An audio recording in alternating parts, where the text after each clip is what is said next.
Mr. Khan, you're very welcome to RT International. Thank you for your time today. My pleasure. On both a political and human level, it's been an extraordinary and, I imagine, stressful week for you, culminating today in an Islamabad court extending a no-arrest bail for 7 more days. So, firstly, how are you?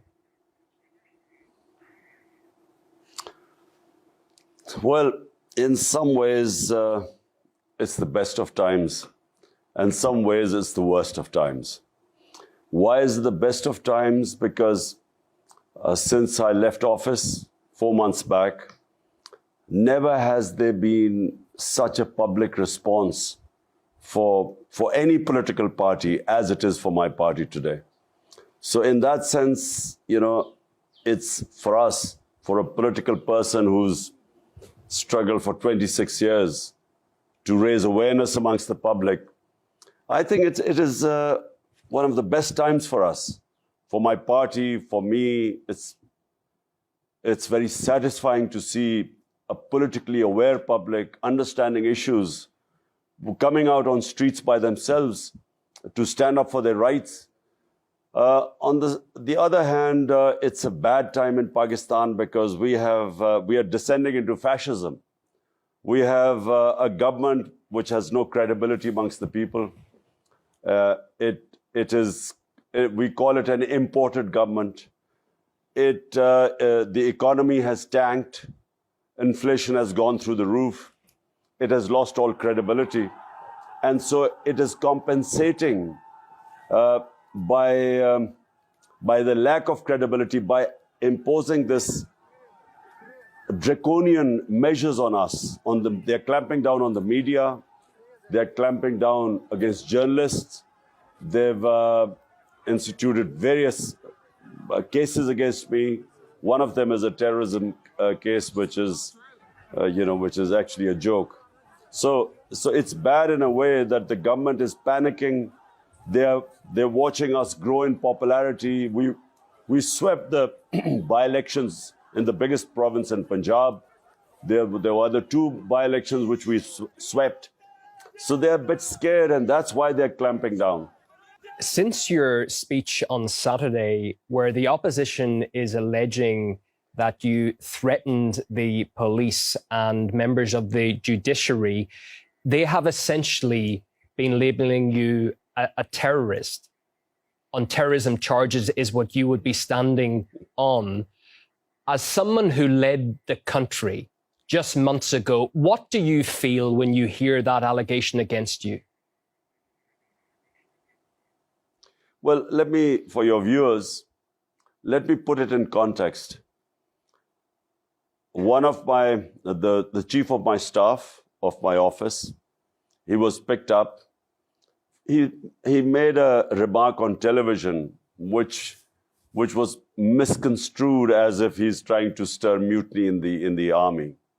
But it's debatable. He still hasn't got a chance to clarify what he said. He was actually talking about rule of law. They picked him up, they abducted him. 2 days, they kept him and tortured him. They sexually tortured him. And so what happened was that this report is now in the High Court of the torture of this of my aide, which is Shabazz Gill. And so I made 2 remarks. I said we will not spare those people who are responsible, i.e. the police chief and his second in command. We said we would take legal action against them. And then there was this magistrate who, knowing that he was tortured, still sent him back to the police. So we said we would take legal action against both the magistrate and the police. Now, this does not constitute terrorism.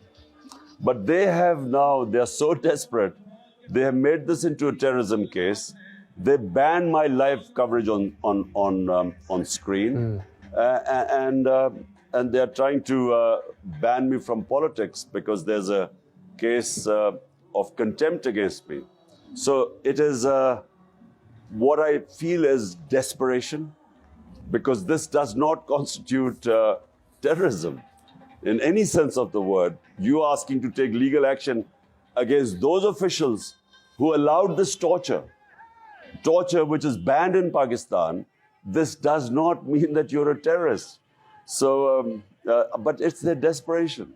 They are petrified that if elections take place, we will sweep the elections. That's what I was going to ask. Your supporters say this is all a campaign by the ruling leadership to remove you from the political landscape altogether. So who or what, in your view, is behind this campaign to silence you? Well, the government. The government is behind it because, they came in through a conspiracy, and the conspiracy was foreign-backed. And then what they expected was that once I was removed, I would lose all popularity amongst the public. Normally, when a government goes, people distribute sweets. So they expected that, this would just die down, my party would disappear, break up. But the reverse happened. People came out on the streets. Millions of people came out on the streets when I was removed, protesting against this. It's never happened in Pakistan before, that a government goes and people come out on the streets to protest. And then, as I said before, we had massive rallies. They tried to crack down on us, thinking that they would scare us. But the rallies increased. Out of the 20 by-elections in Punjab, we swept 15. And then there were 2 other by-elections which we won. So this has scared them. They are now fearing that whenever the next elections are, which are the outside are in a year's time, they are petrified that when the elections take place, they will be wiped out. So that's why they're trying to take these measures. And it's really the government and its backers. They're all worried. If we go back, Mr. Khan, to when you were ousted from power in the springtime, you've mentioned several times that certain documents exist that confirm foreign interference in your removal from power. Are you in any position to tell us what those documents may be?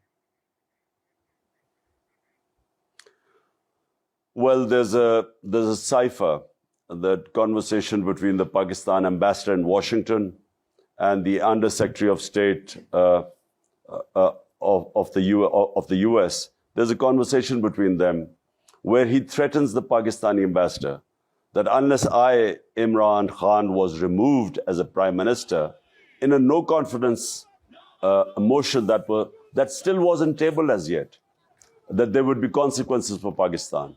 And he cites the trip I took to Russia. He cites that as one of the reasons. So that cipher exists. I brought it in front of the cabinet. I presented it to the National Security Council because it was blatant interference from outside. Because after the cipher, the no-confidence motion was tabled against me. And then suddenly, members of my party started leaving, and our allies started abandoning us. And all is triggered off after that. The US Embassy was meeting members of our political party who were the ones who jumped ship first. And this is a few months before this happened. So the president of Pakistan has sent that cipher to the Chief Justice of Pakistan. And he's asked him to conduct an inquiry into this foreign interference, into this regime change. The West has made many attempts to pressure Pakistan to change its neutrality on the Ukraine conflict. Why do you think that bothers them so much? Isn't one of the main pillars of Western democracy the right to determine a national path, so countries like Pakistan can make their own choices in their own national interests? Well, look, countries' foreign policy must be for the benefit of their own public. 220 million Pakistanis elected me. My priority had to be what is good for their benefit, their rights, their interests. That has to be my priority. And so when I took the trip to Russia, and this was all the stakeholders were on board, the idea was that we would improve our relationship with Russia, and we would, we have trading links with Russia. We want to improve the trading links. We had already, there was a pipeline, a gas pipeline was being planned 5-6 years back before I came to power. So we wanted to cement that contract, and then we wanted to buy cheaper oil from Russia, as well as wheat, because we have to buy about 2 million tons of wheat. There's a shortage in Pakistan. But more importantly, at this time, when the commodity super cycle was taking place, when the energy prices were sky high, we wanted to buy cheaper Russian oil like India. India is buying 30 to 40% discount rate oil from Russia. So we wanted to do the same, because 100 million Pakistanis are vulnerable. 50 million below the poverty line, 50 million just above the poverty line. So when the prices go up, when inflation bites in Western countries, they just have a drop in their standard of living. In our country, people go below the poverty line. They can't have 2 square meals a day. So my interest was the people of Pakistan. And obviously this didn't go down well. Western countries are trying to isolate Moscow and make it a pariah. But the outcomes, I would suggest, are pretty negative for everyone involved when you sanction a country like Russia. The energy crisis in Europe now proves the point. Is that fair towards Russia? And why does the West attempt to drag Pakistan into this? You see, the problem, developing countries like ours, the problems we face, the biggest problem is that Western countries expect their problems to become our problems. So this is basically a European problem. It's not Pakistan's problem. What are Pakistan's problems? The Western countries don't consider their own problems. So for instance, there is a conflict between Pakistan and India about Kashmir. Since 1948, there's a UN Security Council resolution which makes Kashmir a disputed territory between Pakistan and India. And the people of Kashmir, through a plebiscite, were supposed to decide whether they wanted to be with India or Pakistan. And in the last 30 years, 100,000 Kashmiris have died in this struggle for independence. So whenever we go to world forums or we talk to the Western country leaders, we talked about what's happening in Kashmir, human rights abuses. India has taken away the statehood of Kashmir in 2019 August, and unconstitutionally, illegally, yet no one responds to this.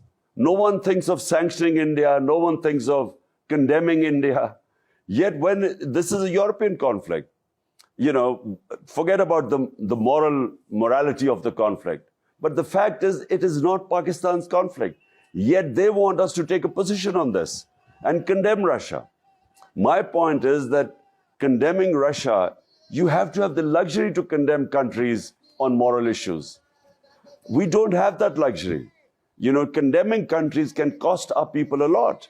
It can push people below the poverty line. Therefore, we want the luxury to be neutral. And that's what we want, I think, and that's what India did. India is a strategic partner of the US, and yet it is trading with Russia. It's buying their oil, and it stays neutral. Can Pakistan withstand that pressure, though? Can it stand up and say, it's not necessary to choose sides, we're going to act in our own national interest first? That's what every country should have the right to do. If you have 100 million people who are vulnerable, they should become your priority. And we should be able to tell a superpower like the United States that, look, we would like to take positions, but unfortunately, our situation does not allow us to take positions. So allow us the luxury to be neutral. We became a partner, just for the RT viewers. We joined the US war on terror terror after 9/11. We became their partner. The total number of people who died in the Twin Towers, the tragic event, the terrorist attack that took place in Twin Towers, were less than 3,000. Pakistan, when it participated in the US war on terror, 80,000 Pakistanis were killed. Our country was devastated. 3.5 million people were internally displaced. We had over $100 billion lost to the economy. So Pakistan paid a huge price for participating in someone else's war. And my point is that we should not, countries which have huge amounts of poverty like our countries, vulnerable people, you know, who should be our main priority, we should not be forced into other people's conflicts. Is the fact that the West is blaming Russia for all of the energy woes around the world right now, is that a little bit too convenient? You see, frankly, I don't believe resolving issues through conflicts. Although, you know, there are two sides of the argument in this, in the Ukraine-Russia conflict. When I met President Putin, he talked about security of Russia, which was his biggest issue, and that's why, you know, he gave all the reasons how he sent signals and warnings, and he had understandings with Western leaders about why it was important for Russia to have a zone which was demilitarized. And on the other hand, the Western view is very simple. They think that there's aggression. I have always inherently believed that military solutions are always counterproductive, because I always believe that you go into a conflict to resolve one issue, and then a military intervention leads to other issues. And so I've opposed basically the Iraq war. I oppose the war in Afghanistan, and I feel that, you know, it's not the way. But, you know, we want to stay out of it because there are 2 points of views: the one Russian point of view, and one is the European point of view. And so people like us, countries like us, should have the luxury of staying out of it. You have been criticized for being too close to Russia and President Putin. How is your relationship now with Vladimir Putin? Well, I've only met President Putin twice. Once was at a conference in Bishkek, and the second time was this meeting. I didn't realize that when we would reach there, and the next morning when I was going to have my meeting with him, there would be this invasion in Ukraine. I didn't expect it. So, you know, I had a long chat with President Putin. My main interest is really our Pakistan relationship with Russia, because in the future, Pakistan can gain a lot from this relationship. And I repeat, we have our energy needs, gas. Secondly, oil from Russia. And then thirdly is wheat. Pakistan is a country of 220 million people, growing fast. And we have this shortage of wheat, which is, you know, as you know, is essential for basic staple diet of our population. So, you know, my whole idea was cementing our relationship in these terms, in trading terms, mutually beneficial for both. If we can return to your situation now, sir, if you stand trial in the High Court next week and are convicted, you would be disqualified for life from politics, as no convicted person can run for office. But is going to court something you will have to do at some stage if you want to become Prime Minister again? Look, you know, I don't know how the court is going to do this. I mean, even any court, how are they going to convict someone for saying that they would take legal action against those responsible for perpetuating torture, custodial torture? It's banned. So how is anyone going to ban me on terrorism because I'm saying that there's custodial torture and we will take legal action against those responsible? That's exactly what I said. How can anyone be banned for this? How can anyone be even convicted for terrorism for saying that? So I don't know what they will. I think if they go that far, I just think that there will be a huge commotion in the country. People are never going to accept it. You mentioned you were barred from the airwaves, sir. Does not having access to television, does that affect your fight and your supporters' fight greatly? Because I know your social media presence is huge, 17.5 million followers on Twitter, for instance. Do you need to be on television at all? Well, social media, that's something which all fascist regimes that try to clamp down on information, it's very difficult for them to clamp down on social media. And they have tried. I mean, this government, during my speech, they tried to, they disrupted YouTube for a while because they'd banned me on television. So on YouTube, they tried to cause disruption. But it's very difficult. I mean, this lengths they will have to go to clamp down on social media is going to be very difficult. Even media, I think, for a while, for some time, they might just temporarily they've clamped down on it. But electronic media eventually depends on viewership, and the out of so many channels, the 1 or 2 channels that show us, their viewership goes through the roof. So the other TV channels are going to lose money if they don't show the party that is by far the most popular party, the only federal party in the country. It's just not, commercially it won't make sense to them.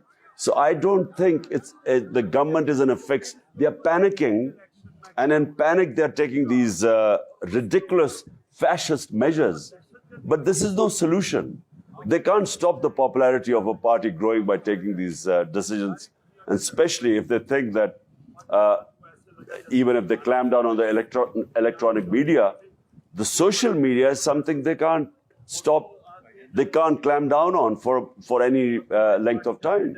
What will you do next week if that bail does not change and you're being forced to go to court? Will you go?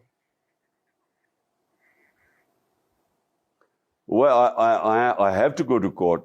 I have got now this hearing on the 30th. So yes, I'll be going to court.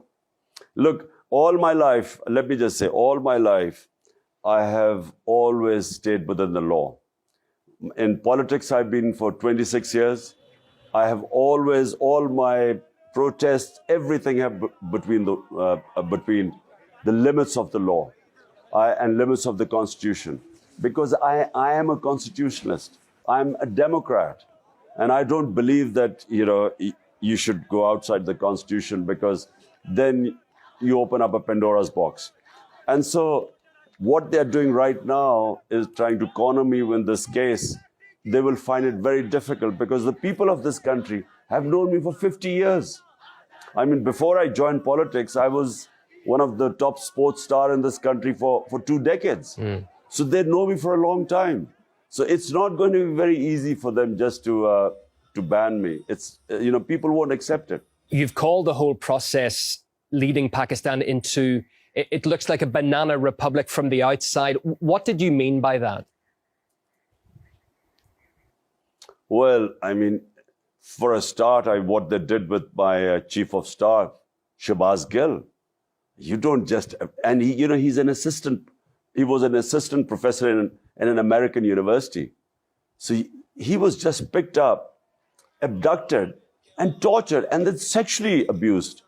So this, doesn't happen in civilized societies. But the worst thing is that, when I wanted to have legal proceedings against the police and those who were responsible, they then slapped this terrorism case on me. This doesn't happen in a civilized society. So that's what I meant by a banana republic. We're descending. These guys, this government of crooks, by the way, 60% of the government is on bail, on corruption charges.